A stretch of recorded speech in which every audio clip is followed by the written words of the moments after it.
خطرناک بات. المصنف ابن ابی شیبہ میں ایک روایت ہے کہ حضرت علی کے گھر میں خلافت کے حوالے سے مشورے چل رہے تھے، اگرچہ حضرت ابوبکر صدیق کو وہ ایک حادثاتی طور پہ سقیفہ بنی ساعدہ میں خلیفہ چن لیا گیا. تو اس روایت میں آتا ہے کہ حضرت عمر آئے اور سیدہ فاطمہ کے گھر کے باہر کھڑے ہو کے انہوں نے کہا، اے فاطمہ آپ رسول اللہ کی بیٹی ہیں اور ہمیں دنیا میں رسول اللہ کے بعد سب سے بڑھ کر عزیز ہیں، لیکن مجھے پتہ چلا ہے کہ یہ زبیر اور علی اور انصار مدینہ آپ کے گھر میں مشورے کرتے ہیں آ کے خلافت کے حوالے سے، جبکہ آپ کو پتہ ہے کہ حضرت ابوبکر کو خلیفہ چن لیا گیا ہے. آپ لوگوں نے بیعت نہیں کی ہے، وہ آپ کا اپنا حق ہے، لیکن اس کی وجہ سے مسلمانوں کی اگر آپ جمعیت کو توڑیں گے تو میں آپ کو وارن کرنے آیا ہوں کہ آئندہ مجھے اگر ایسی اطلاع ملی تو میں آپ کے گھر کو آگ لگا دوں گا. یہ روایت ہے المصنف ابن ابی شیبہ میں. اس سے بڑی بدبختی یہ ہے کہ بعض سنی علماء اس حدیث کو صحیح بھی سمجھتے ہیں. ہمارے جہلم شہر میں نا شیخ زبیر علی زئی صاحب کے نافرمان شاگرد غلام مصطفیٰ ظہیر صاحب حفظہ اللہ تعالی من الجنت والناس، انہوں نے باقاعدہ السنہ رسالے میں اس حدیث کا دفاع کیا ہے، اور ان کا اگر کوئی اس حدیث پہ یہ کہے گا نا کہ اس حدیث سے تو حضرت عمر کے بارے میں یہ مسئلہ کھڑا ہو رہا ہے، اور بخاری و مسلم حدیث ہے جس نے فاطمہ کا دل دکھایا اس نے میرا دل دکھایا، اور قرآن کی آیت ہے کہ جو اللہ اس کے رسول کو اذیت دیتے ہیں ان الذین یؤذون اللہ ورسولہ لعنہم اللہ فی الدنیا والآخرہ، دنیا اور آخرت کی زندگی میں اللہ کی لعنت ہے ان پہ، ان کے لیے عذاب تیار کر رکھا ہے. تو وہ کہتے ہیں میں ان کو یہ جواب دوں گا کہ اس سے تو حضرت فاطمہ کی فضیلت ثابت ہو رہی ہے کہ دیکھیں اس میں حضرت عمر کہتے ہیں کہ آپ ہمیں رسول اللہ کے بعد سب سے بڑھ کر عزیز ہیں. تو حضرت فاطمہ کتنی محبت کرتے تھے حضرت فاطمہ کے ساتھ حضرت عمر. ان کو وہ پہلا حصہ نظر آیا، اگلا نظر ہی نہیں آیا کہ انہوں نے کہا میں آگ لا دیں گا تیرے. نعوذ باللہ من ذالک، یہ کسی کی جرت نہیں ایسی بات کر جائے. تو میں نے اس کے خلاف آواز بلند کی کہ میں اس روایت کو صحیح نہیں مانتا. اور وہ کیسے؟ مولانا اسحاق صاحب ان دنوں زندہ تھے، میں نے ان سے یہ چیز خود ڈسکس کی تھی. ان کا بیٹا یہ روایت ہی جعلی ہے. میں نے کہا کیوں؟ وہ کہنے لگے اس میں جو راوی ہے نا حضرت عمر کا غلام زید بن اسلم، اور اسلم جو ہے وہ حضرت عمر کا غلام تھا. حضرت عمر کا غلام اسلم اس وقت حضرت عمر کی غلامی میں نہیں آیا تھا جس زمانے کا یہ واقعہ رپورٹ کر رہا ہے. وہ تو حضرت عمر کے دور خلافت میں ان کے پاس آیا، اور یہ واقعہ تو حضرت بکر کا ہے. تو یہ اس نے سند بیان نہیں کی ہے. پھر میں نے شیخ زبیر علی زئی صاحب سے بھی ڈسکس کیا. انہوں نے کہا یار میں اس حدیث کو پہلے تو صحیح سمجھتا تھا، لیکن مجھے فیصل آباد سے بابا جی نے کال کی. کون؟ مولانا اسحاق صاحب. مولانا اسحاق صاحب جو ہے شیخ زبیر علی زئی صاحب کے بھی استاد ہیں ان معنوں میں. تو مجھے انہوں نے کہا شیخ صاحب بات یہ ہے کہ یہ روایت کو اگر آپ صحیح مانیں گے تو حضرت عمر کو کیسے بچائیں گے؟ یہ تو سند ہی پوری نہیں ہے اس کی، کیونکہ جو راوی بیان کر رہا ہے اس نے وہ زمانہ نہیں پایا. اگر وہ صحابی ہوتا تو ہم اس کی روایت قبول کر لیتے کہ کسی اور صحابی سے سنا ہوگا. تابعی کی روایت چھوٹی بھی نہیں قبول ہوتی. تو حضرت عمر کے بارے میں جو روایت ہے اس کو پھر شیخ زبیر صاحب کہتے ہیں کہ میں بھی اب اس کو صحیح نہیں مانتا. تو بخاری مسلم میں جو حدیث ہے کہ 6 مہینے حضرت علی نے بیعت نہیں کی تھی حضرت ابوبکر کی، ٹھیک ہے، پھر حضرت فاطمہ کی وفات ہو گئی. بخاری مسلم کے الفاظ ہیں حضرت علی نے پیغام بھجوایا حضرت ابوبکر کے لیے کہ آپ مجھے آ کے ملیں گھر آ کے. تو حضرت ابوبکر خود حضرت علی خود چلے جاتے ہیں نا ان کے گھر. آپ ذرا اس کی انٹینسٹی کو غور کریں. کیا پنجاب کا وزیر اعلیٰ یہ کہے گا کہ پرائم منسٹر مجھے گھر آ کے ملو؟ تو جرت ہے اس کی یہ کہہ دے؟ اس جرت کے پیچھے کیا چھپا ہوا ہے؟ ہائے ہائے ہائے لے جاؤ آج. یہ جرت کے پیچھے کیا چھپا ہوا ہے کہ مجھے آ کے ملو؟ اور ملنے والا بھی آ رہا ہے وہ کہ میں خلیفہ ہوں، پوری امت نے مجھے بیعت کی ہے، مجھے بلا رہا ہے اپنے گھر میں. ان کی عاجزی اپنی جگہ ہے، لیکن حضرت علی کا جو ایکٹ ہے یہ کیا شو کر رہا ہے؟ ان کو پتا تھا اہل بیت کا سٹیٹس کیا ہے. اور پائی سد سکتے نے انہوں نے گھر دین نازل ہویا ہے. ابو بکر نے دین قبول کیتا ہے نا، علی دے تے گھر دین آیا ہے. اور ساتھ کہا کہ کسی کو ساتھ لے کے نہیں آنا. اور حضرت عائشہ کے الفاظ ہیں بخاری مسلم میں کہ وہ عمر کے جانے کو ناپسند کرتے تھے حضرت علی. کیوں؟ ان کو پتا تھا کہ حضرت عمر شارٹ ٹیمپر ہے اور حضرت بکر دھیمے مزاج کے ہیں. این ممکن ہے کہ کوئی وہ ایسی بات کرے اور معاملہ خراب ہو جائے. تو بخاری مسلم کے الفاظ ہیں کہ حضرت بکر آئے اور حضرت علی نے ان کو کہا کہ اے ابو بکر، جو اللہ نے آپ کو ہم پہ فضیلت دی ہے اس امر خلافت میں، ہم آپ سے کوئی حسد نہیں کرتے کہ آپ کو امت نے چن لیا، لیکن کیا اہل بیت رسول ہونے کے ناطے یہ ہمارا حق نہیں تھا کہ آپ بھی ہمیں بھی اس میں شامل کرتے اس مشورے میں؟ اس بات پہ حضرت ابوبکر صدیق رو پڑے. کیوں روئے؟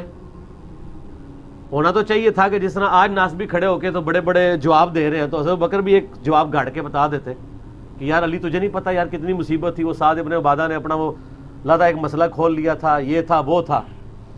ان کو پتا تھا کہ جو کچھ بھی تھا یہ کچھ نہیں ہونا چاہیے تھا جو سقیفہ بنی ساعدہ میں ہوا ہے. آج اگر حضرت ابوبکر زندہ ہونا، یقین کریں ان سے ذرا یہ اسلامک ہسٹری کے 2 ٹکڑے دکھائے جائیں، خون کے آنسو روئیں کہ سقیفہ بنی ساعدہ کے افیکٹ کہاں تک گئے ہیں، قیامت تک جا رہے ہیں. آج تو ہم ڈیسائیڈ کر سکتے ہیں، چلے اس زمانے میں تو کوئی کہہ سکتا تھا، آج تو ہمیں نظر آ رہا ہے نا امت ایک ہی نہیں ہو رہی. آدھی بات تو انہوں نے اس وقت بھی ایکسیپٹ کر لی کہ یہ ہوا ٹھیک نہیں ہے. کیوں؟ وہ رو پڑے. جب کسی شخص کو کسی غلطی پہ آر دلائی جائے اور وہ اس کی جسٹیفیکیشن دینے کی بجائے رونا شروع کر دے تو اس کا مطلب کیا ہوتا ہے کہ وہ اس غلطی کو مان رہا ہے. کیا ہو گیا تھا وہاں پہ؟ ہو جاتا چلے وہاں ڈیسائیڈ ہو جاتا کہ بھئی سقیفہ بنی ساعدہ پہ کہ سعد ابن عبادہ اور سارا معاملہ ٹیکل کر کے بیعت کیے بغیر کہتے ہیں بھئی حضور کو دفنا لینے دو، پھر ڈسین کر لیتے ہیں. تم لوگوں نے کیا کام کیا ہے؟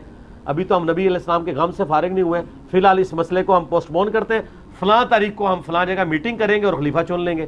یہ آپشن ہو سکتا تھا کہ نہیں؟ مجھے بتائیں آپ. چند لوگوں نے مل کے چن لیا اور بعد میں وہ تو حضرت بکر کی شخصیت بہت بڑی تھی تو اس لیے اتفاق ہو گیا. انصار میں سے خود بھی کوئی نہیں کھڑا ہوا. لیکن مس ہینڈلنگ آپ اس کو مانیں گے، خود سیدنا ابوبکر مانے، اور آج تو بڑی آسانی سے ہم اس کو کہہ سکتے ہیں. حتیٰ کہ صحیح بخاری میں حضرت عمر خود کہہ رہے ہیں کہ ابو بکر کی جس طریقے سے خلافت قائم ہوئی اس کو کبھی کوئی دلیل نہ بنائے، وہ کیٹاسٹرافک کنڈیشن تھی. آندہ مسلمانوں کے مشورے کے بغیر جسے خلیفہ چنا گیا اس کا انجام قتل و غارت ہوگا. حضرت عمر خود اس کو دلیل کے طور پیش کریں گے ابو بکر کی پلی کبھی نہیں لینی ہے، اس طریقے سے خلیفہ نہیں چنا جانا چاہیے، لیکن وہ چنا گیا، ایک کیٹاسٹرافک کنڈیشن تھی. تو جب حضرت بکر رو پڑے تو حضرت علی نے کہا بس ختم. حضرت علی نے بھی اب اس کو کیش نہیں کروایا اس بات کو، کہ ورنہ وہ کہہ سکتے تھے کہ اب رونے کا ٹائم ہے، کام پا چڑھے جائے تو رونے پہ ہو. نہیں کہا. حضرت علی چونکہ خاندان نبوت سے تھے اور نبوت کا ایک مزاج ہوتا ہے عفو درگزر، چیزوں کو ویل لیفٹ کرنا. حضرت علی اس سے بھی آگے چلے گئے، انہوں نے کہا کہ میں آپ کی اعلانیہ بیعت کروں گا مسجد میں، ورنہ تو وہ کہتے ہیں کہ ابوبکر میں بیعت کرتا ہوں، باہر جا کے اناؤنسمنٹ کر دو. کافی تھا. لیکن ان کو پتا تھا کہ اس کی پلی کہیں منافقین یا غیر مسلم نہ لیں کہ یار خاندان نبوت نہیں، خلیفہ نہیں چنا ہوا، کل کو کیسر و کسرا سے لڑائیاں ہونی ہیں تو ابوبکر کے ہاتھ مضبوط ہی نہیں ہوں گے، تو میں اعلانیہ بیعت کر کے نہ بیج کو نہیں کر دوں. جس طرح میں اعلانیہ کرتا ہوں کہ نہ میں وہابی نہ میں بابی، میں ہوں مسلم علمی کتابی، کل کو کوئی میری توحید کی باتیں سن کے مجھے وہابی کا تانا نہ دے دے، میں خود ہی اعلان برات کر دیتا ہوں. اسی لیے کر رہا ہوتا ہوں کہ کوئی یہ گالی دے کے میری باتوں کو نہ پھینک دے، میری دلائل کو لے کے چلے. کو وہابی تو خود نہیں کہے گا نا میں وہابی، وہ تو کہتے ہیں آج تو ہوگی وہابی وہابی، ٹھیک ہے نا. ہاں جلسوں میں نہیں کہتے، ویسے کہتے ہیں آپ ہمیں گالی دے رہے ہیں، آپ اہل حدیث کہا کریں. تو پھر صحیح بخاری مسلم کے الفاظ ہیں کہ پہلے حضرت ابو بکر ممبر پہ چڑھے اور حضرت علی کے لیے تعریفی جملے بولے اور پھر ان کے بیعت نہ کرنے کی وجہ بتائی. کیا وجہ بتائی ہوگی انہوں نے؟ کہ علی نے مجھے یہ کہا ہے کہ ہم نے، اب وہ راویوں نے دیکھیں وہ تقریر پوری کو نہیں نقل کی، کر دیتے تو آج مسئلہ حل ہو جاتا. ایک جنرل بات کر دی ہے نا، تو میں آپ کو بتاتا ہوں کس قسم کی تقریر ہوئی ہوگی. وجہ وہی بتائی ہے جس پہ وہ روئے ہیں. تو رونے کا مطلب کیا ہے؟ انہوں نے یہی کہا ہوگا کہ انہوں نے کہا کہ ہم تو اہل بیت کے تھے. اچھا اس والے حدیث میں الفاظ ہیں جب حضرت علی نے یہ بات کی نا, حضرت ابوبکر روئے اور انہوں نے کہا اللہ کی قسم نبی کے گھر والے مجھے اپنے گھر والوں سے بڑھ کے عزیز ہیں. میں آپ کو فضیلت کی بات بتا رہا ہوں. اور اس کے بعد حضرت علی ممبر پہ چڑھے زور کی نماز کے بعد, حضرت ابوبکر کے فضائل بیان کیے اور اپنی بیعت کی اناؤنسمنٹ کی, اور پھر مسلمان خوش ہو گئے حضرت علی سے بھی, جو پہلے نالاں تھے. کیوں نالاں تھے؟ اس لیے کہ وہ یہ سمجھتے تھے کہ حضرت علی اگر اس معاملے میں پیچھے ہٹ جاتے ہیں تو حکومت کمزور ہو جائے گی. لیکن افسوس کی بات ہے جب علی کی باری آئی ہے, عبداللہ بن عمر نیوٹرل ہو گئے, سعد ابن ابی وقاص نیوٹرل ہو گئے. اس وقت حضرت علی کا تو ساتھ ان لوگوں نے نہیں دیا, ورنہ تو اس وقت صفین کا فتنہ دبا دیا جاتا نا, تو پھر ایک لانگ ٹائم تک کے لیے خلافت راشدہ چلتی رہتی. یہ بڑی کڑوی باتیں ہیں, بڑے حوصلے سے سننی ہیں. جب ابو سفیان نے عباس ابن عبد المطلب جو نبی صلی اللہ علیہ وآلہ وسلم کے چچا تھے, ابو سفیان فتح مکہ پہ معافی مانگ کے مسلمان ہو گیا. اس کی یاری دوستی تھی عباس کے ساتھ. جب مسلمانوں نے سیدنا ابو بکر صدیق کی بیعت کر لی, مولا علی نے اس وقت تک نہیں کی تھی, 6 مہینے بعد کی. یہ پوری ڈیٹیل طرف 3 گھنٹے کا لیکچر ہے, مسئلہ نمبر 55B میرا اہل سنت پاک.com پہ. وصی رسول کون ہے اور حدیث قرطاس کا تحقیقی جائزہ, جسے شوق ہو تو وہ دیکھ سکتا ہے. اب اس نے موقع غنیمت جانا تو اس نے عباس بن عبد المطلب کو لیا اور مولا علی کے پاس آیا کہ یہ کیا نچلے درجے کا ابو بکر, بنو تیم جو سب سے نچلا قبیلہ ہے قریش کا, اصل قبیلے تو بنو ہاشم اور بنو امیہ ہیں, ٹھیک ہے, اور یہ کمزور درجے کا نچلے درجے کے قبیلے کے لوگ ہیں جن کی بیعت ابو بکر کی لوگوں نے کر لی ہے. تو علی تم ہاتھ بڑھاؤ, ہم تمہارے ہاتھ پہ بیعت کرتے ہیں. بولے اعوذ باللہ تعالی, اندازہ لگائیں. تو مولا علی نے کہا تو جب مسلمان ہوا تب بھی اسلام کا دشمن, اور جب تو کافر تھا اس وقت بھی اسلام کا دشمن ہی تھا. خوب ڈانٹا. اور یہ ہمارے اہل سنت کے ہاں کئی روایتیں ہیں. تاریخ طبری ہے جو تاریخ الامم والملوک, امام طبری اہل سنت کے ایک ہیں, اہل تشیع کے, اہل سنت کے امام طبری. انہوں نے بھی یہ سارے ان کے جو ڈسکشن جو مولا علی کے ساتھ ہوئی وہ نقل کی ہے, اور آپ اردو میں ترجمہ شائع ہو چکا ہے فیصل اکیڈمی لاہور والوں کا 2004 میں, صفحہ نمبر 424 اور جلد نمبر 2 میں یہ سیم خطبہ موجود ہے جو میں نہج البلاغہ سے ورڈ بائی ورڈ مولا علی علیہ السلام نے جو جھڑکا ابو سفیان کو. یہ کہنے لگا میں پیادوں اور سواروں سے بھر دوں گا اس پورے مدینے کو, تیری حمایت کے اندر ابو بکر کو ہٹاؤ. تو مولا علی نے کہا کہ ہاں انہی پیادوں اور سواروں کے ساتھ بھرے گا نا جو تو خندق میں اور احد میں رسول اللہ کے مقابلے پر لے کے آیا تھا جن لوگوں کو, آج ابو بکر کے مقابلے پر میری حمایت کے اندر ان لوگوں کو لے کے آئے گا. اسی لیے میں کہتا ہوں یہ لوگ مطلب ادھر بھی اسلام کے ساتھ دشمنی, یہاں پہ بھی ظاہر ہے کہ کمزور درجے والے لوگ تھے. نبی علیہ السلام کی ان کو صحبت اتنی نہیں ملی, ہم ان کو صحابی مانتے ہیں رضی اللہ تعالیٰ عنہ کہتے ہیں, لیکن ان کو صحبت نہیں ملی, تو ظاہر ہے وہ کمزوریاں پھر نظر بھی آ رہی ہیں. اب یہ وہ آپ ورڈ بائی ورڈ خطبہ سنیں مولا علی نے کیا ڈانٹا ہے, اور اس میں کئی ایک ٹروتھ ایکسپوز کی ہے مولا علی نے. اے لوگو, فتنہ و فساد کی موجوں کو نجات کی کشتیوں سے چیر کر اپنے کو نکال لو, تفرقہ اور انتشار کی راہوں سے اپنا رخ موڑ لو. نہ انتشار پیدا کرو, جب بیعت ہو گئی ہے ٹھیک ہے. اللہ اکبر. فخر و مباحات کے تاج اتار ڈالو. وہ اتنا فخر کرتا تھا جی, بنو تیم, ایک بنو تمیم ہے ایک بنو تیم ہے جس میں سے سیدنا ابو بکر تھے. وہ کہتے ہیں یہ بنو عدی بھی بالکل نچلے درجے کا تھا جس سے حضرت عمر بنے ہیں. یہ قبائلی سسٹم میں اس وقت 2 ہی تھے, ایک بنو امیہ اور دوسرے بنو ہاشم. ایک کے پاس جو ہے حکومت تھی اسلام سے پہلے, دوسروں کے پاس جو ہے وہ بنو ہاشم کے پاس جو ہے وہ خانہ کعبہ کی تولیت تھی. جس طرح آج بھی سعودیہ کے اندر آل سعود ہیں ان کے پاس حکومت ہے, اور آل شیخ جو ہیں انہوں نے مسلح سنبھالے ہوئے ہیں. یہی معاملہ اس وقت بھی تھا. تو اب وہ کہہ رہے ہیں کہ جی یہ کمزور درجے کے قبیلوں کے لوگ, ان کو آپ خلیفہ چن رہے ہیں. آپ دیکھیں کیا کہہ رہے ہیں, فخر و مباحات کے تاج اتار ڈالو, صحیح طریقہ عمل اختیار کرنے میں کامیاب وہ ہے جو اٹھے تو پر اور بال کے ساتھ اٹھے, اور نہیں تو اقتدار کی کرسی دوسروں کے لیے چھوڑ دے. وہ کہہ رہے ہیں جب لوگوں نے اتفاق کر لی ابو بکر کے اوپر, پھر اس معاملے میں اس کو معاملے کو بگاڑنے کی ضرورت نہیں ہے, بلکہ اقتدار کی کرسی ان کے لیے چھوڑ دی جائے. ظاہر نبی صلی اللہ علیہ وسلم